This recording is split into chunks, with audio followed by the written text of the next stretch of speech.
Miss Leni.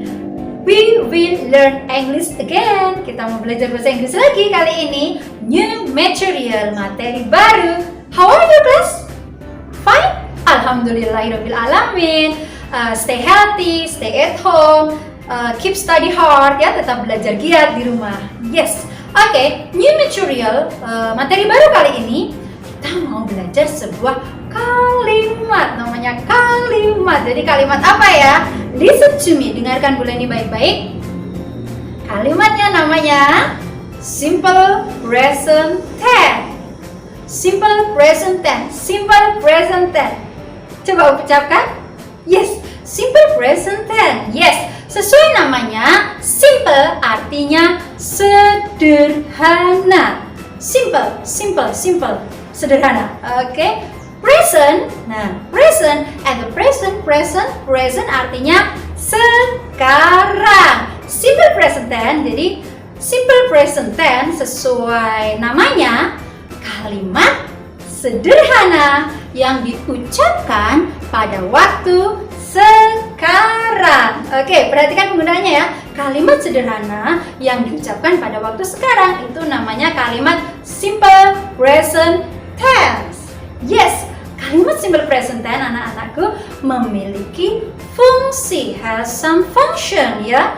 The function of simple present tense yang pertama sebagai general truths, yaitu facts of something, menyatakan kebenaran secara umum. Facts of something, yaitu kenyataan gitu ya, kebenaran secara umum yang diakui orang banyak. Contohnya apa ya, membingungkan, kebenaran secara umum. Contoh, perhatikan kalimat ini.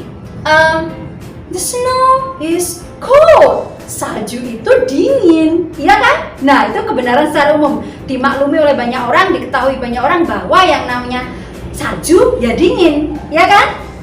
Contoh lagi, misalnya the fire is hot, kebalikannya ya, the fire is hot. Fire is hot. Api itu panas. Api itu panas, ya kan? Nah, itu namanya kebenaran umum, kebenaran yang sudah diakui oleh setiap orang sebagai general truth, the first function. Jadi fungsi pertama sebagai menyatakan kebenaran secara umum. Oke? The second function, fungsi kedua yaitu sebagai habitual action. Habitual action, habit itu kebiasaan. Habitual action itu maksudnya digunakan sebagai untuk menyatakan kebiasaan sehari-hari. Contoh kebiasaan sehari-hari kita, aktivitasnya misalnya you go to school every day. Kamu pergi ke sekolah setiap hari, ya kan? Kita makan 3 kali dalam sehari. Oke, itu namanya kebiasaan sehari-hari yang dilakukan ayahku. Pergi bekerja jam 8 setiap hari. Itu jadi ada keterangan waktunya biasanya setiap hari gitu karena kebiasaan. Jadi keterangan waktunya bisa setiap hari, setiap tahun, secara rutin, itu namanya kebiasaan. Oke? Next, oke. Well class, contoh misalnya tadi habitual action itu misalnya I wake up at 4 o'clock every day. Saya bangun jam 4 setiap hari. Tadi itu he goes to school every morning. Dia laki-laki pergi ke sekolah setiap pagi. Itu namanya sebagai kebiasaan sehari-hari, habitual action. Yes, anak-anak, namanya kalimat simple present tense pasti sudah kalian tahu. Kalimat pasti ada polanya, ya kan? Ada sebelum ke polanya ada namanya kalimat itu sudah kalian ketahui. Positif selalu kalian kenal ya. Negatif and then interrogative. Jadi ada kalimat positif, kalimat negatif, kalimat interrogative sentence yaitu kalimat tanya. So, dalam simple present tense ada 3 cara membentuk kalimat positif, negatif, atau tanya. We go to the first. Yang pertama dulu ya, rumus atau the form, pola dari kalimat positif. Yes, kalimat positif. Yang pertama perhatikan. Kalian sudah mengenal, masih ingat verb? Apa verb? Yes, verb itu kata kerja. Perhatikan, rumus kalimat positif. Subject, verb 1, kata kerja 1 ditambah s or es, and and then object. Oke?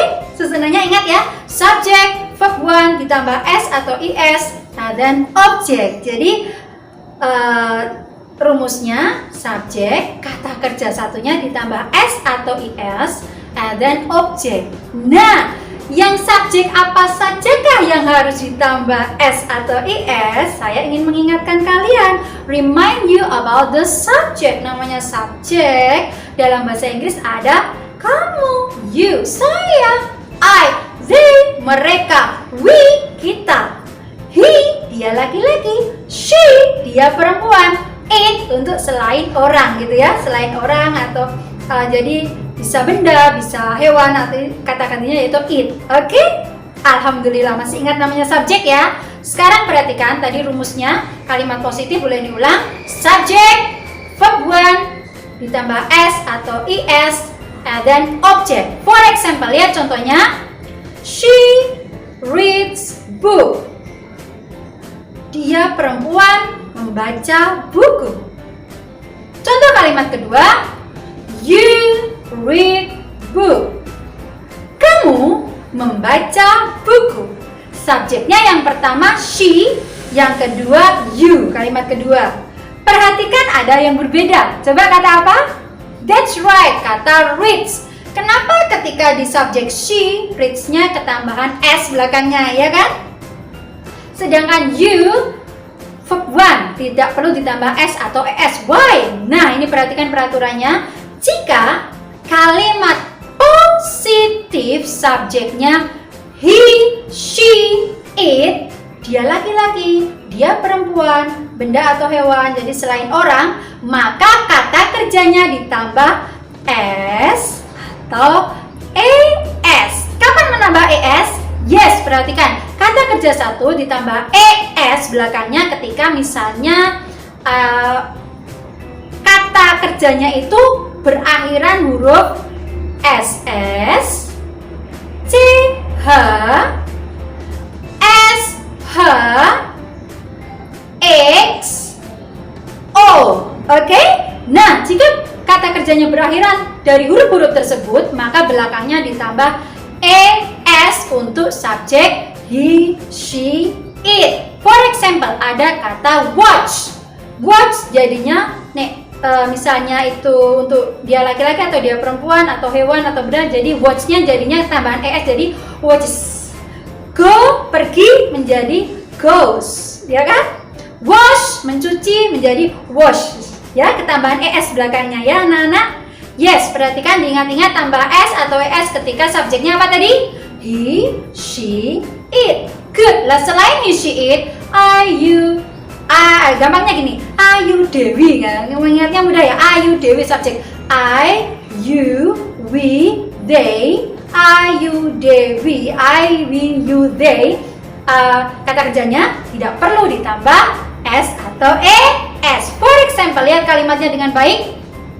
She reads book. You read book. Beda ya? Yes, kenapa beda? Tadi sudah tahu bahwa ketika subjeknya he, she, it tambah s atau es. Ketika selain he, she, it tidak perlu ditambah s atau es. Clear? Jelas? Yes, go.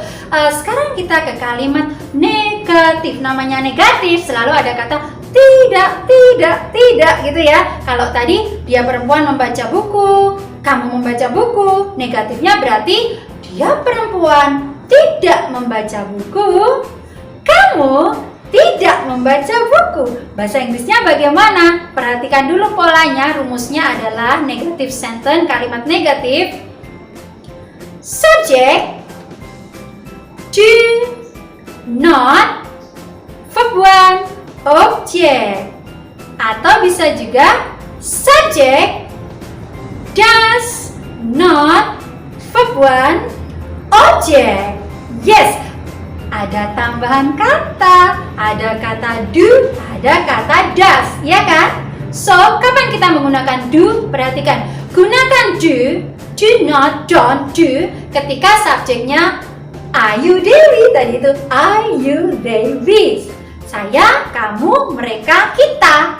Maka pakainya jangan does tapi pakainya do ya, atau negatif do not.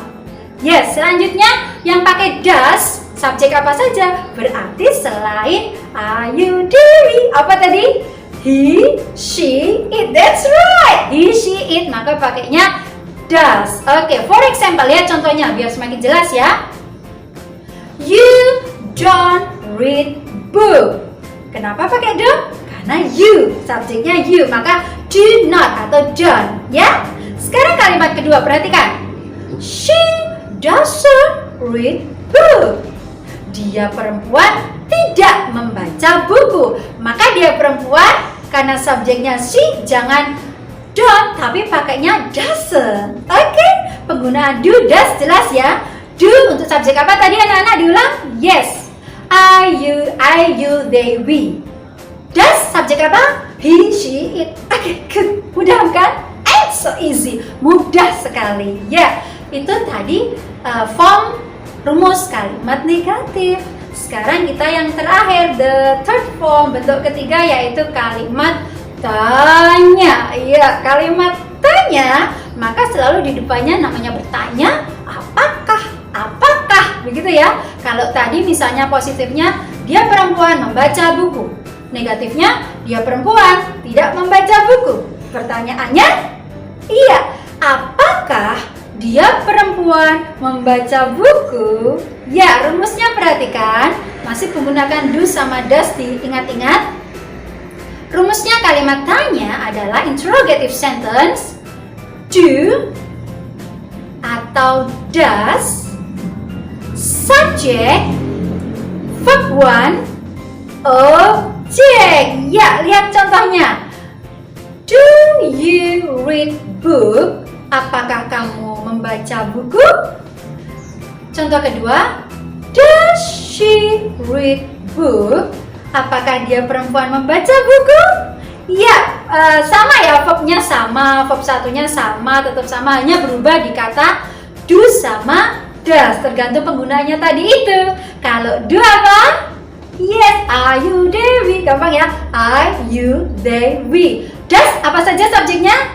He, she, it. Yes, gampang ya, mudah diingat-ingat. Jadi untuk kalimat tanya, do atau does tinggal letakkan di depan. Verb satunya, kata kerja satunya masih sama. Kata kerjanya adalah tadi itu membaca, read, ya kan? Kata kerja satu tambah s atau es hanya pada kalimat positif. Hanya pada kalimat positif. He, she, it tambah s atau es. Yes. Oh iya, cara menjawabnya bagaimana ya? Kalau kalimat tanya kan, apakah kamu membaca buku? Jawabannya, ya saya sedang baca buku. Oh tidak, saya tidak sedang baca buku. Ada dua kemungkinan jawaban ya. Cara bacanya, kalau pertanyaannya diawali do, maka cara jawabnya juga kembali ke do. Kalau kalimat pertanyaannya diawali does dengan subjek he, she, it, maka jawabannya juga diakhiri dengan does. Contoh, do you read book? Apa kamu baca buku? Jawabannya bisa ya, bisa tidak. Kalau ya berarti, karena kamu berarti jawabnya saya ya. Yes, I do. Ya, saya baca buku. No, I do not. Tidak, saya itu tidak baca buku. Nah, seperti itu ya. Contoh kalimat kedua, cara jawabnya supaya lebih jelas. Does she read book? Apakah dia perempuan membaca buku? Kemungkinan jawabannya bisa yes, bisa no. Kalau yes berarti bisa yes, she does. Ya, dia membaca buku. No, she doesn't. Tidak, dia perempuan itu tidak baca buku. Lah, so, okay ya. Is everything clear? Do you understand? Alhamdulillah. Oh iya, tadi itu karena namanya kebiasaan, berarti ada namanya kalimat, ada namanya keterangan waktu yang menyertai, biasanya setelah objek. Jadi adverb of time, keterangan waktu yang digunakan dalam simple present tense biasanya menggunakan kata, perhatikan, always, selalu, seldom, jarang, sometimes, kadang-kadang, every itu sering sekali digunakan dalam simple present tense. Keterangan waktunya every itu artinya setiap, tinggal digandeng. Setiap hari ya every day, setiap minggu ya every week, setiap tahun ya every year, setiap sore ya every afternoon, setiap pagi ya every morning, and etc. dan lain sebagainya. Yes, selanjutnya at word of time bisa juga pakai kata regularly, secara rutin gitu ya. Saya memberi makan petugas hewan itu memberi makan binatang di kebun binatang regularly, secara rutin gitu ya. Itu namanya keterangan waktu. Oke, kelas. I think it's enough for simple present tense material. Saya rasa cukup ya untuk kalimat simple present tense. Nanti pasti ada latihannya ya. Kita uji kemampuan kalian semua. Oke, thank you. See you in the next video. Assalamualaikum warahmatullahi wabarakatuh.